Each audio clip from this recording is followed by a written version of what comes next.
Welcome, everyone. Today we're diving into one of the most powerful stories ever told about where evil comes from. But here's the twist. It's not about simple temptation. It's a story about a massive failure of duty. A story about divine light being used in all the wrong ways. So let me ask you something to kick things off. What if one of the oldest stories we have about evil isn't about a snake in a garden at all? What if it's actually about a group of angels who fell for reasons that are, well, all too human? Things like loneliness and even lust.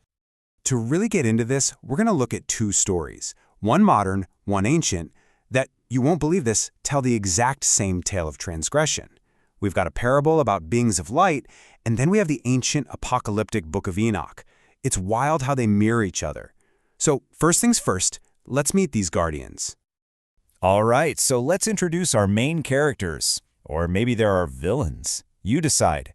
Who exactly were these celestial beings before everything went wrong?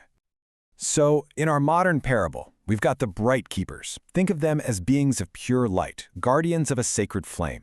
And then from the ancient Book of Enoch, we have the Watchers. I mean, their name says it all, right? Their whole job was to watch. But here's the key. In both stories, their purpose was identical. They were guardians meant to observe humanity from a safe, sacred distance. Okay, so what was their duty exactly? And more importantly, what on earth could make them just walk away from it all? This is where the story really picks up steam. You'll see their jobs were almost identical. The Bright Keepers, their task was to tend these silver lamps on a high frozen mountain, acting as a beacon for the valley below. The Watchers, they were ordered to stay in the celestial heights, observe, and, this is the important part, never interfere. You see the pattern here, right? The whole point, the absolute core of their duty, was separation. Their entire existence was defined by their position of superiority and, well, distance. They were supposed to be observers, not players in the game. They were literally and figuratively above it all. So why do they do it? This is what's so fascinating. In the parable, it's all about emotion. The keepers felt their divine light was cold and lonely. They looked down and saw the hearth fires of the villagers and just craved that warmth, that connection. But the Book of Enoch? Whoa, it's way more direct. It was pure lust. The Watchers, led by this guy Samyaza, saw human women, wanted them, and made a literal pact to go down and take them as wives. So you've got these two very different, very human motivations, longing and lust, but they both lead to the exact same place, a complete breakdown of cosmic order. But just leaving their posts, that was only the beginning of the problem. The real catastrophe was what they brought down with them. This is where divine wisdom gets twisted into a weapon. And this line from the parable just nails it.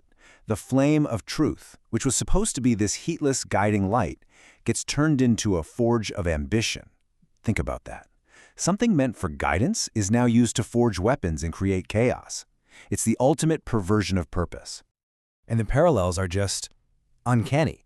The parable talks about teaching villagers to sharpen stones into swords, while in Enoch, the angel Azazel literally taught humanity how to make swords, knives, and shields. The parable's potions? That lines up perfectly with Semyaza teaching spells and sorcery. They even taught things like cosmetics to encourage vanity and godlessness.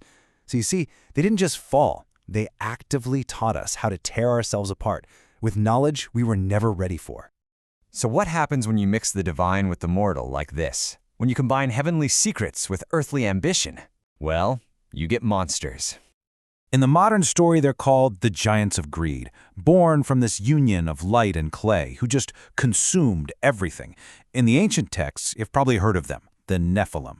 They were the giant offspring of the Watchers and human women, and they filled the world with violence. In both cases, these giants are the living, breathing result of that original sin. But as terrible as these giants were when they were alive, the Enochian story reveals something way, way more chilling. The real horror wasn't what they did when they were walking the earth. It's what happened after they died. Now this is a huge concept. Get this, when the Nephilim were finally destroyed, their spirits, which were a mix of divine and human, had nowhere to go. They couldn't go up to heaven, so they were trapped here, on earth. And these angry, disembodied spirits, they became the evil spirits, the demons that have plagued humanity ever since. An ancient origin story for demons, right there. Okay, so the world is now a total mess. It's filled with war, corruption, and now demons. How does divine authority respond? With swift, overwhelming, and absolute justice. And it's really important to see this not just as punishment or revenge. It's more like a course correction. It's a restorative act designed to bring back cosmic balance and just stop the chaos. And the punishments? They fit the crimes perfectly. It's poetic, really. The Bright Keepers are bound in the very iron they taught humans to forge. Azazel, the one who brought all this corrupting knowledge, he's thrown into a pit of total darkness. And Samyaza, the leader who started it all because he wanted to be on Earth, he gets bound in the Earth. It's a perfect mirror of their sins. And what about all the corruption and the monsters they created? Well, that called for a total reset. In the parable, it's called the Great Storm. In the ancient texts, you know it as the Great Flood. Either way, it's a massive cleansing event to wash away the corruption and start over.